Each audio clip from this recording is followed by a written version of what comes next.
Zulmetlik Tuprak Roman Abduri Ablamut Xo'ja Abdulla Qarqash Ovozda Tumaris Uyg'ur Birinchi bob Ansizchilik 1970-yili Amerika Kraven Harbiy ishlar tadqiqot bazasi nomida harbiy tadqiqot organi bo'lgan bilan amaliyotda Amerika harbiy taraf adliy tizimiga kirmagan rasmiy bir turma bo'lib, bevosita Davlat Mudofaa Ministerligining alohida ishlar mahkamasiga qaraydi.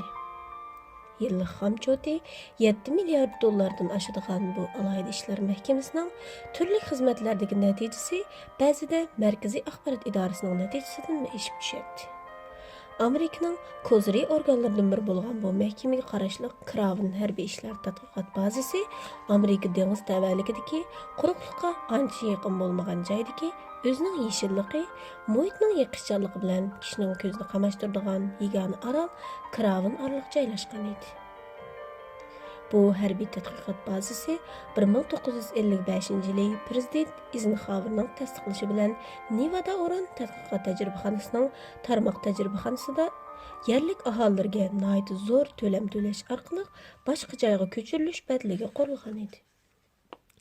Bu tadqiqot bazasi harbiy taraf tavalligidagi uran tadqiqot bazasi bo'lsa-mu, amaliyotda shu davrdagi Amerika ilm-fan sohasidagi bo'libmi harbiy ishlar fan-texnik sohasidagi tadqiqot natijalarining maxfiyatligini saqlay olmagan tajriba tadqiqotidagi olim mutaxassislarni mangulik nazarband qilish maqsadida qurilgan tunji turma edi. Keyincha bu turmaga Amerika hukumatining ixtisosliklarini o'ziga jalb qilish planiga ovoz qo'shishni xohlamagan boshqa ellardagi nupuzliq, insoniyatning dushmani bo'lgan xatarlik jahil shaxslar ichidagi Markaziy axborot idorasining qatl qilinish planiga kirmagan, ammo tutib akilinish tizimiga kiritilgan bir turkum muhim shaxslari maxfiy nazarband qilinadigan bo'lgan edi. Bu turmaning alohidaligi shuki, mahbuslarning turalg'i joy sharoiti nihoyat yaxshi bo'lib, oliy darajali xon saroylardan qilishmaydi. Yemek-ichmek jihatda qisilmaydi. Har bir odamning birdan suv uzish ko'lchiki va xizmatkori bo'lmaganini hisobga olmaganda, bu joy dunyodagi eng hashamatli dojning o'zi hisoblanadi. Ular televizor orqali sirtqi dunyodagi ishlardan xabar topa oladi. Elektrlashgan shaxsiy kutubxonasi bor edi, xohlagan materiallarni kompyuterda ko'ra oladi. Yoziqchilik, tadqiqot ishlar bilan shug'ullana oladi.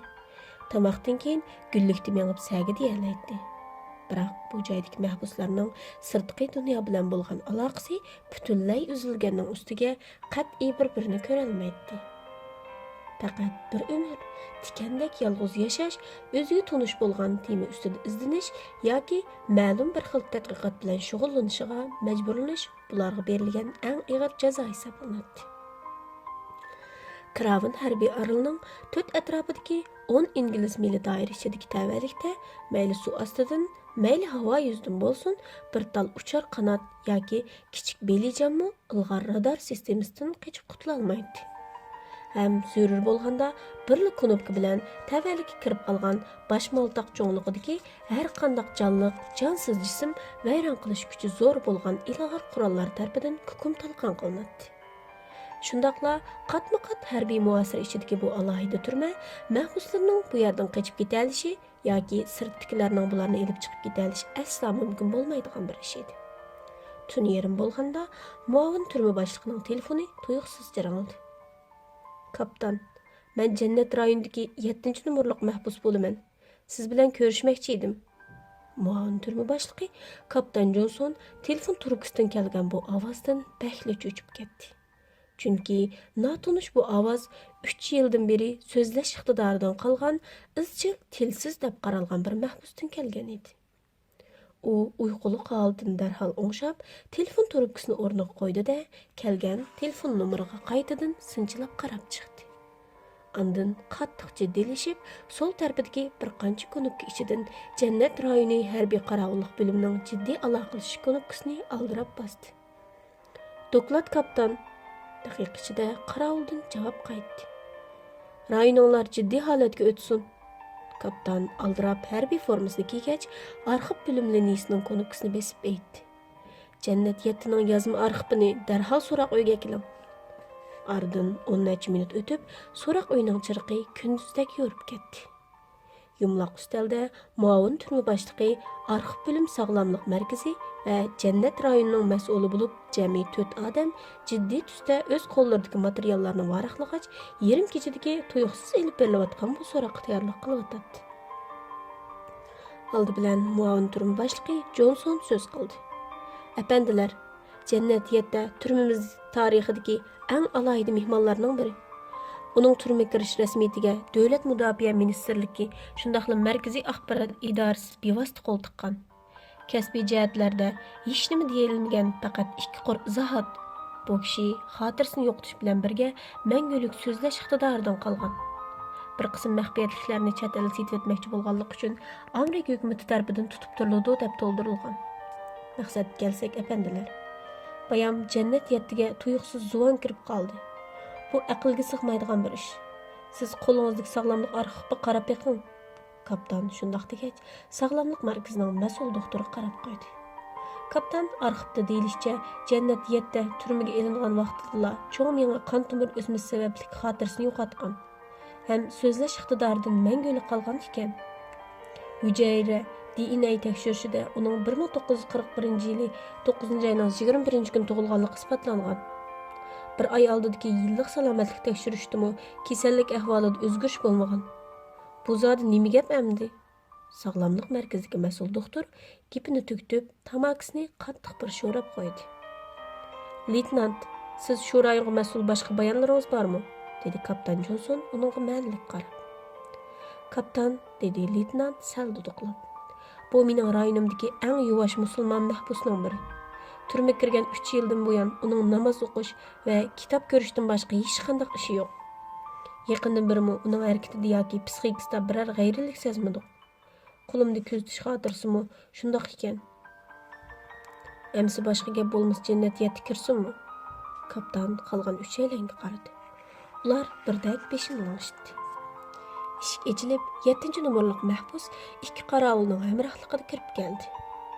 Mahbus o'ttir bo'y, ammo mo'rsi nihoyat kangir, bilaklarining bo'ljin go'shtlari xuddi tersiga patmay etilib ketadigandak, chechi qora, yuzlari oq, soqollari shalong, burni sal cho'ng, og'zi kichik, chiroyli qo'y ko'zlaridan muloyimlik chiqib turadigan 30 yoshlar atrofidagi tanarkachiga o'xshab ketadigan noyitimi kelishgan oq tanli yigit edi.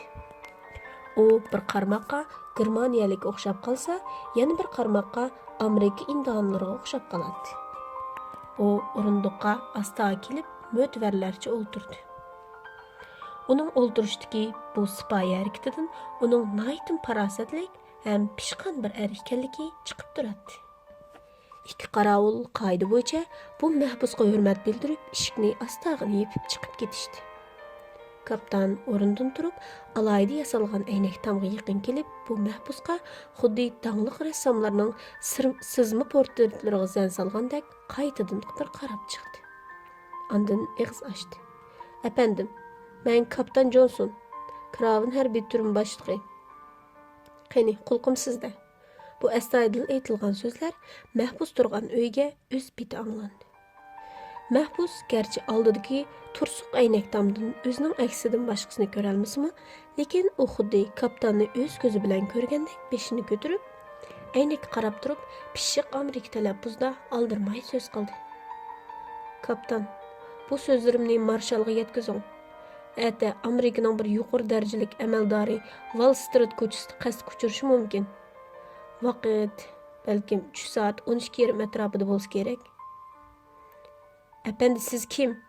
Kapitan Johnson dan qatqancha vuduqib so'radi. Uni mushtabda so'g'uq ter bosgan edi. Chunki bu turmadagi mahbuslar odatdan tashqari e'tiborlanib, davlat guhurdek qo'g'diladi. Shuning uchun ularning so'zlarini oddiy qarashga bo'lmaydi. U qo'lidagi tex tugmagan sigaretni yandagilarga sunib berib, qo'l yog'lig'ida peshoynasini surtgach, mahbusdan ko'zini uzmadi. "Kimligimni bilmayman, kapitan. Xotiram tex to'liq asli kelmagan cheg'i, ig'ir olmasangiz men qaysam." "Bo'ludi, apandim. Sizga ko'p rahmat. Men hozirla so'zingizni marshalga yetkazaman. Yana boshqa so'zingiz bormi?"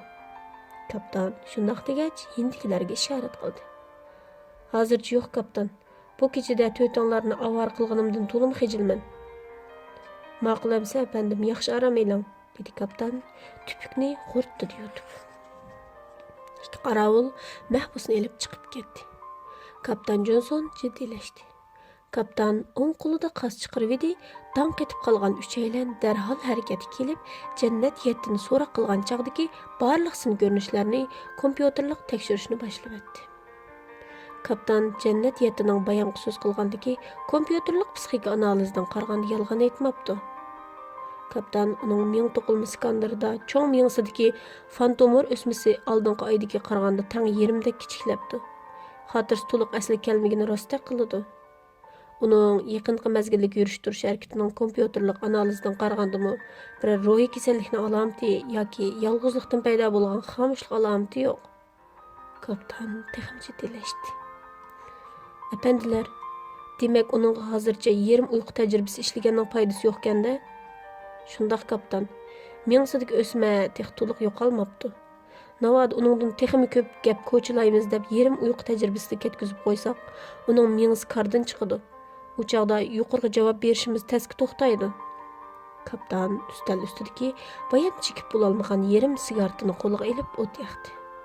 Andin toza bir sho'r o'tgandan keyin aldirmay aytdi. Apandilar, sizlarga ayon, bizning bu yerdagi oddiy bir oshpazmi necha oylik ta'minoti bilan Nyu-Yorkdagi eng cho'ng boyga aylana oladi.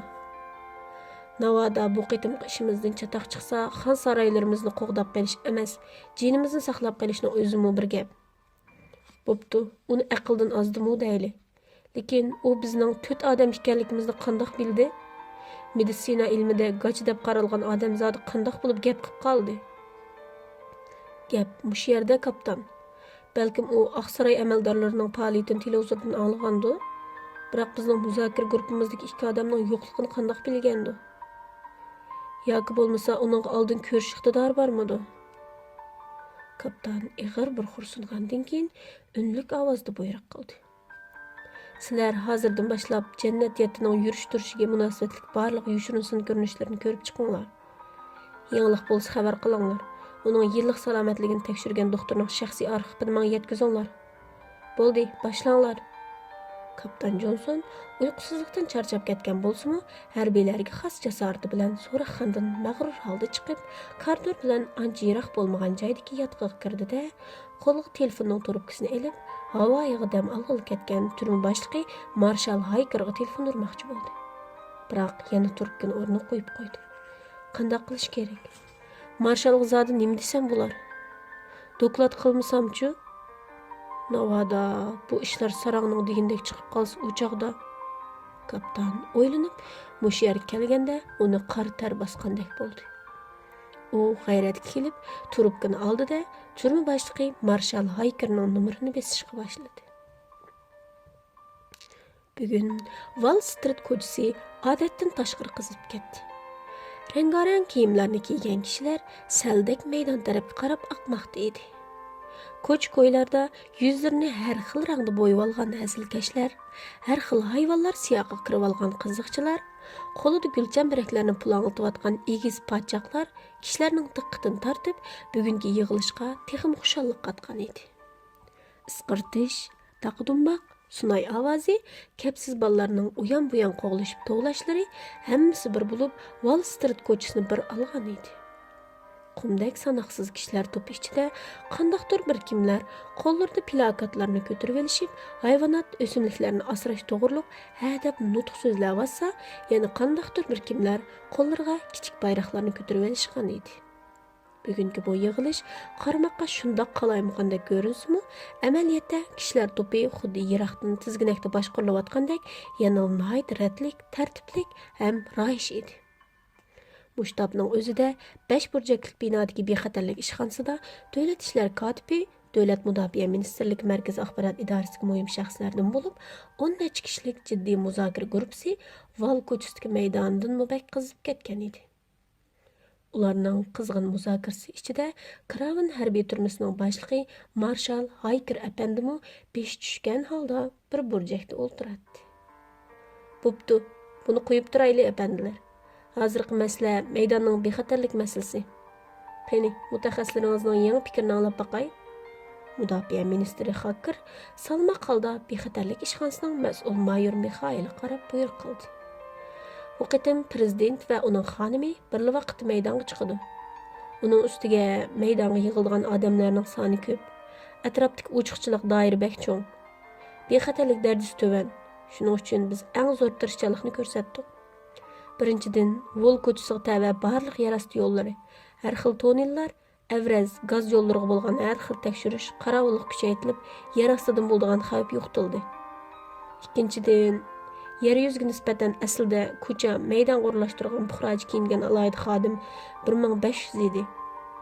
Marshalning oqshom xabariga asosan yana 1,5 mingni ko'paytdik. Ta'mimcha hozirning o'zida maydon ko'chalardagi barliq kishilar hozir qo'limizda bor bo'lgan eng ilg'or rentgenlik skanerlashdan o'tib bo'ldi. Bu xil skanerlashda kishilarning yushurin elib mangan yeng cho'nliqdagi har qanday metall jismini bilgil bo'ladi.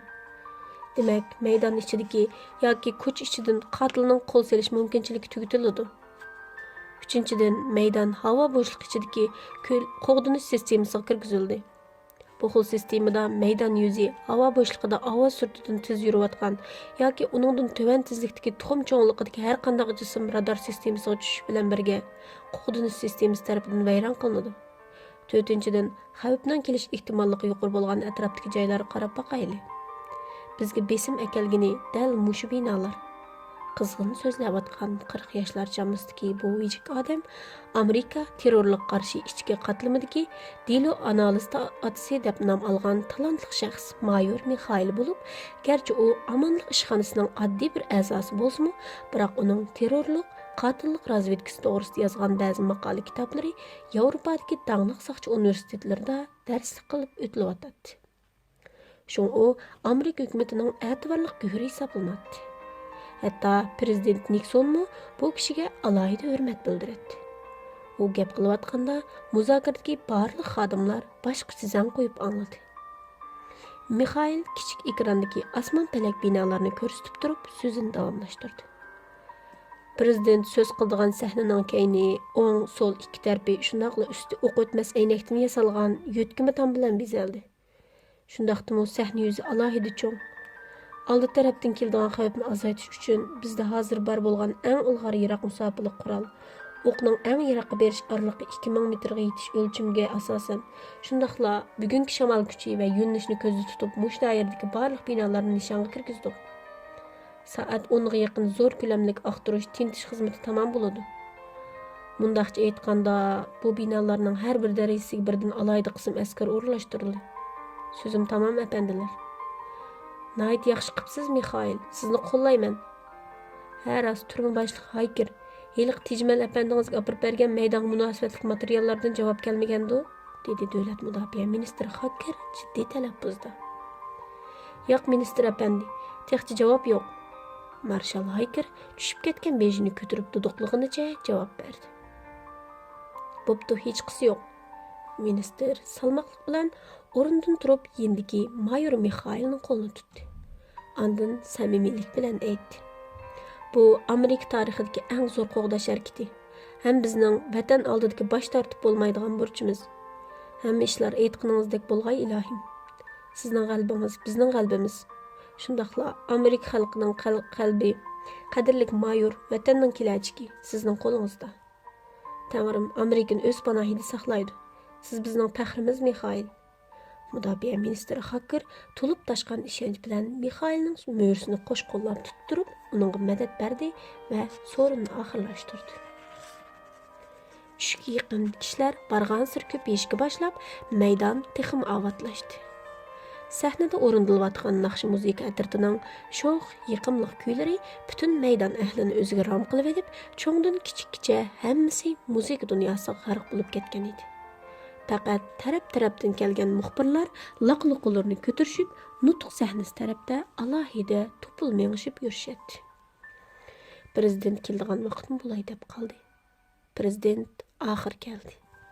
Muzikaning o'rnini necha ming ommaning ichidan yog'dirgan qizg'in guldaras olqish sadolari bir oldi. Osmon zimin olqish isqirtishlardan titradi. Prezident vazifaga o'tirgan necha yildan beri Amerika jamiyatida ishsizlik azaytildi. Bo'libmi, mol bahsi muqim bo'ldi. Yashanğanlarning beqilish masalasi önümlük hal qilindi. Zər ətkəsçiligiga qarşı turuş hərəkəti tarixdan bu yanqı ən yuqori səviyyədə bo'ldi. Xalqaradagi o'z xalqini o'z qonliq bostirishga ko'nib ketgan jallodlarni tozalash kurshiga Amerika o'z bosh bo'lib qatnashdi. Ham zo'r g'alabaga erishdi. Urush chiqimi ko'rinaylik azaytilib, urushda qurbon bo'lgan harbiylarning nafiqa pulini ko'paytirish, ularning oila tabobatlarining turmushini kafolatga ega qilinish jihatlaridagi bir qator masalalar yaxshi hal qilindi. Prezident xonim bilan mashinadan tushdi. Alqish sadosi texim avjiga chiqdi.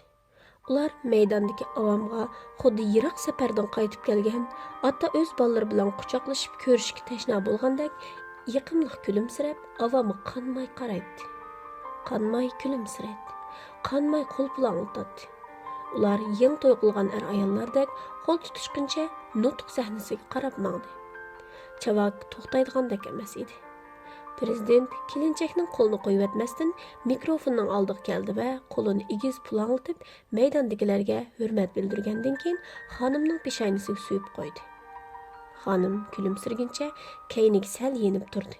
Prezident maydon ahliga qarab so'zni boshladi. Azizlarim, tushlikinglar xayrli bo'lsin. Qimmatli vaqtinglarni olganimdan to'lim xijilman. Yana qizg'in guldarash alqish sadolari yangradi. Prezident kulib ketdi. U bu qitim so'zning boshida hurmatli xonimlar, apandilar degan so'zni ishlatmadi. U ikki qo'lini asta chiqarib, ularga tashakkur bildirgandek, ularga qaratib pulanglatdi. Ondan so'zini davomlashtirdi. Bugun har qaysingizlar bilan quyosh kabi qadrlik ham suyumlik bo'lgan Amerikaning ulug' bayrog'i ostida o'xshash bir maydonda, o'xshash bir havodan nafas olayotganimdan o'zimni to'lim baxtli his qilaman. Alqish javob tadrijiy besqib maydondagi minglagan tashna ko'zlar prezidentga tikildi. Prezident so'zini davomlashtirib o'tdi. Dana aytilgan dabdabalik so'zlar kishilarning yurak torisini chekib, ularni cheksiz hayajonga selayotgan paytda maydonga yaqin joydagi amalliq qo'g'dash ishxonasining qo'mondonlik mashinasidagi 10 necha xodim xuddi hozirning o'zida atom bombasi portlaydigandek jiddiy holatda xizmat qilyotdi. Ular uchun eng muhimi bu nutqning mazmuni bo'lmasdan, balki nutqning balduroq tugab, prezidentni 5 burchakli binoga omon-eson qaytarib kelish edi.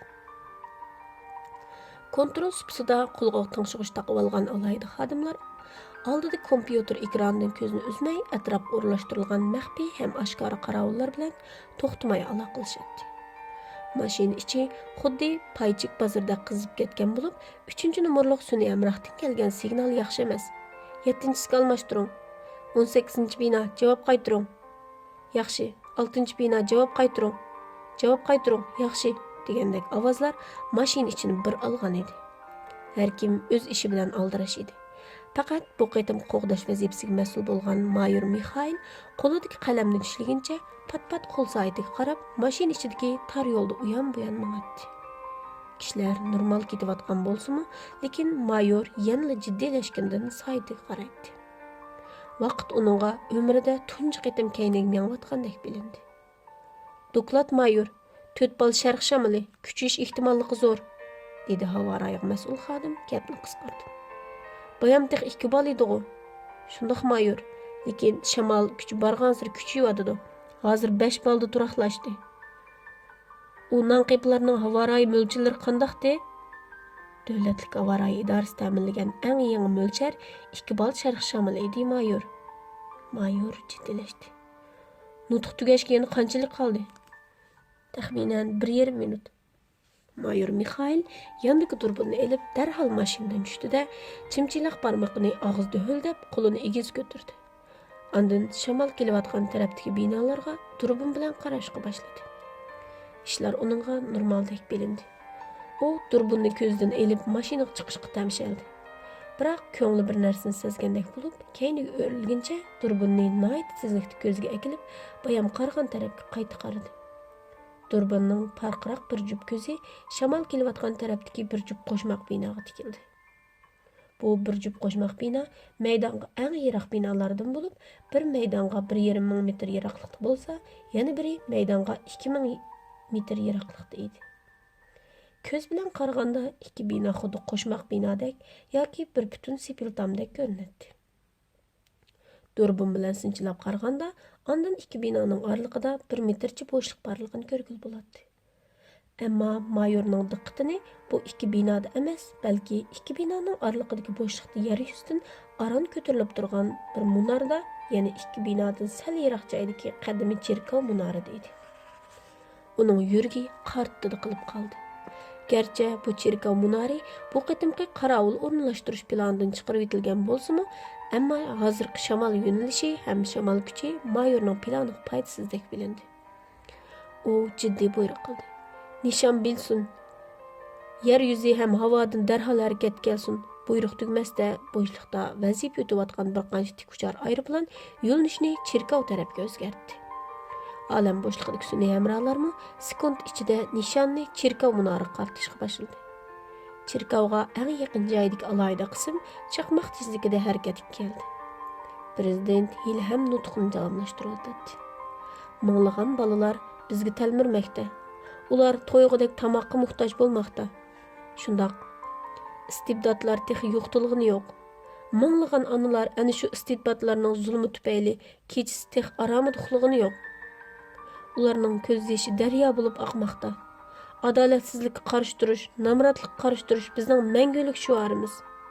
Biz ko'z yoshimiz bilan emas, amaliy harakatimiz bilan kurash qilg'uchilarmiz. Mana bu Tangrining biz amerikaliklarga bergan huquqi. Nutq mush yer kelganda maydonda gulduras olqishlar ko'tarildi. Nutq tex tugmagan edi. Prezident Nikson oldi tarafdan kelgan illiq shamoldan cho'nqur nafas olmoqchi bo'ldi. U bu shamoldan xuddi qandaqdir bir xil xushburoqni topgandek ko'zni yerim yumib osmonga qarab illiq kulimsirdi. Chunki oldi tarafdan kelgan bu shamol maydondagi avomning tarpuroqlarini o'z betiga kelgan edi. Bu xil puroq prezidentga xuddi o'z onasidan kelgan mazalik tarpurqidek yoki o'zining buvoq bolasidan kelgan tatli sut purqidek bilinayotdi. Mana bu kishi o'z xalqining achchiq tarpurqini o'ziga xushburoq bilgan bu odam Tangrining amerikaliklarga bergan katta bir mukofot edi. Afsus, bu illiq mayin shamol purab qanqil bo'lmaydigan tatli puroqni akilish bilan birga yana bir shum narsani akilayotdi. Prezident kulimsirguncha so'z qilishga tamshilib, ikki qo'lini shundoq ko'tirishi sol ko'kragiga chimnida qilgan bo'ldi. Sol mo'risining ostidan, ya'ni sol maydasidan qip-qizil qon bulduqshib etilib chiqdi. Prezident yiqildi. Uning yeniga eng dastlab kelgani uning xonimi bo'ldi. Xonim shundoq hasrat bilan qattiq chirqirdiki, bu hasratlik ovozdan butun Amerika titrab ketdi. Prezident yiqilganda hech qanday og'riqni sezmagan edi. Boshda uning ko'z oldi qorong'ilashib, bir narsani ko'ra olmadi. Keyin xira bir yo'riqlikni ko'rdi. Yo'riqlik barg'an siri kuchaydi. Prezident ko'zini tasti echivdi, onasining yenida kulimsirab turganligini ko'rdi. "Bolam, uyg'oning. Dadangizning keladigan chog'i bo'ldi. Tug'ilgan kuningizga nayt ko'p sovg'at keldi ekan." Ana mehribonlik bilan uning peshaynisiga so'yib qo'yib, kichik hujradan yenik dastlab chiqib ketdi. 3 yoshli Nikson o'rnidan asnab uyg'ondi. Ondan piltinglab yugurib chiqib, tamoq tutish qilayotgan onasining putini quchoqlab olib, birdam erkilib olgandan keyin dadasining tezroq kelishiga taqozo bo'lib, uyning oldidagi kichik yo'lga chiqib saqlab turdi.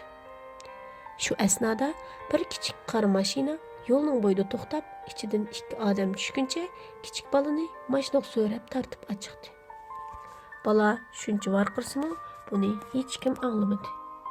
U tovladi, yig'ladi, tepchakladi.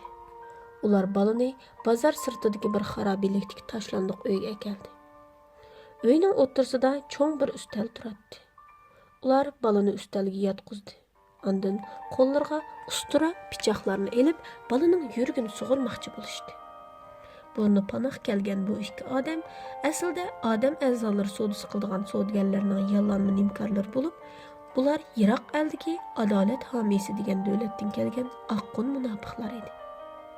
Padişahlık tuzumidagi bu davlatning nomi garchi adolat homiysi bo'lsa-mu, Iroq bu elde ne qonundan, ne adolatdan ig'iz ochqil bo'lmaydi. Bu el şundaq bir istidbatning qo'lida qolgan ediki, kimki xonliqning adolatsizligi to'g'risida bir ig'iz gap qilsa, uning 3 avlodi, 2 ig'iz gap qilsa, uning 7 avlodi qirib tashlandi deydigan qonuni bor edi. Bütün dünyadaki a'zo ko'chirish operatsiyalarida ishlatilgan 10 odam a'zosining 9'i mush adolat homiysidan keladi. Bola ustalda o'ngisiga yotqizilib, put-qo'li 4 tarafdan bog'landi. Bala to'xtamay ana deb varqiraydi. Ular balaning burniga bir nimani purtibdi, bala shuk bo'lib hushidan ketdi. Ular balaning ko'ynagini yirtib, ko'kragiga qalam bilan kesadigan o'rniga belgi sızıvatgan paytda qars-qurs qilgan ovoz bilan eshik o'rilib, uydan to'pchang ko'tarildi. Eshikning oldida otliq bir odam qo'lida bisi valildab turadigan bir oy paltini tutguncha g'azab bilan qarab turadi. İki vijik qavan alı topur bo'lishib qo'rqqandan laq-laq titirguncha qo'llaridagi ustur pichoqlarni tashlab, otliq odamning oldida tizlandi. "Senlar kim?" dedi otliq odam g'azab bilan. Biz podshohimiz uchun boylik to'plag'uchilarmiz, dedi ular yerni suyib qo'rqqancha. "Hozircha ochko'z shohinga 2 bosh beray. Qolgan sovg'ini o'g'limdan olsin." Otliq odam atdan sakrab tushib, 2 qavanning kallasini tendan judo qildi. Ondan balani ko'tarib bag'riga bosdi. Bala hushiga kelib ko'zini ochibdi, dadasining yanida kulimsirab turganligini ko'rdi. Mush chog'ning o'zida prezident hushiga keldi. Bayamqi ishlar uning behush holatda ko'rgan tushi edi. Baxtga yarasha bu qatimki qaslashda chirkov minoridan etilgan o'q uning ajallik yeriga tegmagan edi. Necha soatlik jiddiy qutqizish orqali o'pka vinosiga kelib to'xtab qolgan o'q elvitildi. Shundaqdimi u bakli qansirab ketganlikdan 2 kundan beri behush yotadi. Prezident ko'zini taslikda ochdi. Yanida qizi va ayoli kulimsirab o'ltiradi. U qizini yeniga chaqirib peshoynasiga suyib qo'ydi. Ondan ayolining qo'lini ching tutdi. Xonimning ko'zidan xushallik yoshlari to'xtamay oqadi. Birdamlik sukutdan keyin xonim illiq kulimsirab astag'ini eg'iz ochdi. "Qadrlikim, aziz mehmonlaringiz saqlab qoldi." Xonim davlat ishini hammadan a'lo biladigan oq ko'ngil yo'ldoshining ko'nglini obdan tushunadi. Prezident beshini lang'ishdi. Dastlabda muavin prezident, keyindan davlat ishlari kotibi, ondan davlat mudofaa ministri qatorliqlar navbat bilan kirib uning yeniga haqiqiy do'stlik yeshini to'kdi. Prezident Kravin turmushdagi ishlardan boshlab Bilson chirkovidagi qotillikning izdiraksiz yo'qolib ketganigacha bo'lgan ishlarning hammasidan xabar topdi. Oxirida u davlat ishlari kotibi bilan mudofaa ministrini qayta chaqirib bir ish ustida to'xtaldi. Adolat homiysining ahvoli qandaqroq? Prezidentning bu savolidan davlat ishlari kotibi bir narsani tushungandek bo'ldi. Sut bilan kirgan qo'y jon bilan chiqadi ekan. U asiylar o'z xalqini ochliqdan o'ltirib, ularning xun badliga ochliq to'plab, boshqa ellarga yordam qilib yaxshichoq bo'lmoqda. Asli vaslidan kechib Moskvaga xushomad qilib o'zining o'rnini saqlamoqda. BDT'da bu to'g'riliq ixtilof ko'p. BDT'ning bu masalaga bo'lgan qarashlari yetarlik emas. Ularga tashlab qo'ysak, adolat homiysining maydon ko'chalari yutgan bolasining dardi sarang bo'lgan onalarga to'ladi. Moskvami o'zi bilgincha puruqshib qaynayotdi. Endi qarab turaversak o'zimizga yuz kelolmaymiz. Muvofiq ko'rsangiz ishni boshlasak bo'ladi, dedi prezident bayamqi tushiga ta'bir bergandek o'xtardi. Bizmi shuni kutyotdik. Ministr apandining nagonlari g'ilpida qizib ketgan navaq. Endi shamoldaydigan chaqlar bo'ldi-ku deyman, dedi bosh kotib mudofaa ministriga qarab chaqchaq aralash so'z qilib. Rost gapni desam, mush ish sababidan sigartamga pul tashmagan edi. Endi xumardan chiqadigandek turman, dedi mudofaa ministri boshqacha ruhlanib. Endi o'zinglar bilinglar, o'z ichidan yimirilish oson bo'lsin, lekin payti kelganda avaylamanglar, dedi prezident ma'nili qilib. Xotirjam bo'ling, dedi bosh kotib beshini olishdi. Qadinaslarning suhbati pat tugaydigandek emas edi. Prezident oldi tarafdagi tamsoyitidan chiqqandan ovozdan anglab, bosh kotib qarab so'z qildi. "Heliqi mehmoningizdan kelgan chog'i bo'ldi-ku deyman." "Ha, rost, amonlik ishxonasidagi mayor Mixailning iste'fonomasini qaytarib o'tinglar. Uningga dang meni balduroq saqaysun desa, darhol o'z o'rniga kelsin, dedi prezident buyruq qilib. Baş ustiga prezident, mayorluq salmoningizni o'zim yetkazaman. Endi u kirsinmi? Davlat ishlari kotibi eshikni ochib sirtda o'ltirgan mahbusga ishorat qildi. Yerim ochilgan eshikdan ustiga yarshimliq kulrang kostyum burulki kiygan, peshoynasi shabnamdek yaltirab turgan kelishgan bir yigit adab bilan kirib keldi. U udul prezident yotgan karvatning yoniga kelib, nayt muloyimlik bilan "Prezident efendi, sizni ko'rganimdan nayt xushalman" deb hurmat bildirdi. Prezidentmu javoban uningga illiq kulimsirab, uni o'ziga eng yaqin kirslada o'ltirishga taklif qildi. Andan yendiklarning uning bilan yolg'iz paranglashqus borligini aytdi. 5 burchaklik binoning gullarga to'lgan azod yo'riq ayrimxonasida prezident va hiliqi mahbus ikkilanib qolgan edi.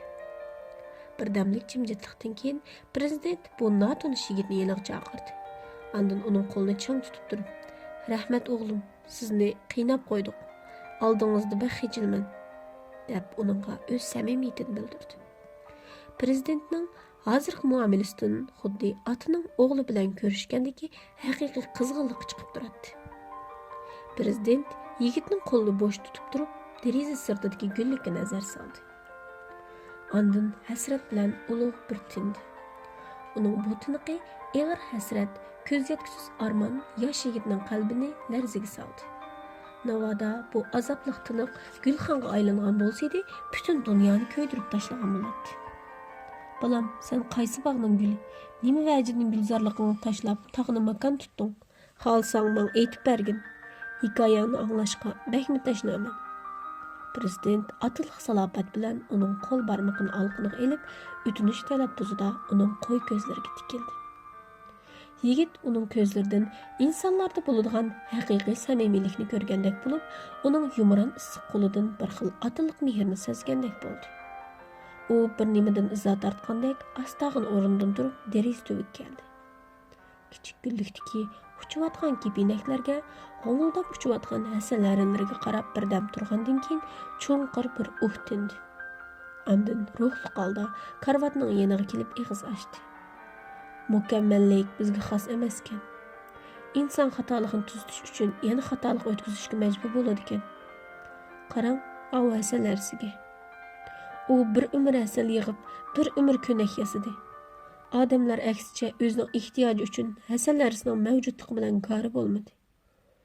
Ularning uyini buzib, hasalini elib oldi. Oqibatda hasanlari hamma nimasidan ayrildi. Shundaqdimi, hasanlari o'ziga keldigan talofatni bilib turib, yanala bo'shashmadi. Mangu hasal yig'ishni, ko'nak yasashni to'xtatmadi. Shundaq, biz hammaga erishdik. Lekin erishganlarimizdan yo'qotganlarimiz ko'p bo'ldi. Ham qayg'udan, vahimadan qutula olmadik. Hasanlarisi bo'lsa, xohlagan yerga ucha oladi. Xohlagan yerga qo'na oladi. Yanala qayg'u va vahimadan xoli o'tdi. Deb kelsam, mening bu ashki pinakdek, ashu hasanlarsidek g'amsiz, beg'ubar chog'larim bo'lgan. Lekin gullikim vaqtsiz kuz shamolida to'zib, dahshatlik bo'ron beg'imni xazon qilib, meni qorong'u zulmatga tashladi. Shundaqdimi, parvondek umidvor yashadim. Bir umr yo'riqlik izladim. Shu umidvorlik oldimdagi qorong'ulikni yo'riqlikqa, giyohsiz cho'llikimni yeshil chimanlikka aylantirdi. Hozir o'ylasam, dunyoni rang-barang ko'rsatgani ko'z emas, ko'ngil ekan. Ko'ngil qancha kirlashgan siri dunyo shuncha rangsizlashadi ekan. Aksicha, ko'ngling qancha pokizlangan siri dunyo shuncha rangi to'ladi ekan. Hasanlarisining gulshirnisi yiqqandagi huzuri bilan parvonning sham yolqiniga o'zini otgandagi huzuri faqat o'ziga ayon, aksicha bizga yiroq. Yigit so'zlab mush yerga kelganda jimib ketdi. "So'zla o'g'lim, qulqim senda", dedi prezident beshini g'ishtirgancha. Qadrli prezident efendi, gulzorliqimning hikoyasi pek yiroqda. Bilmadim, sayli qilishga rostilla tavıngiz bormikin? "Merhaba o'g'lim", dedi prezident. "Yo'l boshlashingga intizorman." Shash otlar qamchilanmasda yurib ketgandek vaqt tulparlari bu ikki odamni elib uchqandek chopqincha buningdan yarim asr burunqi chog'larga Elif Mant.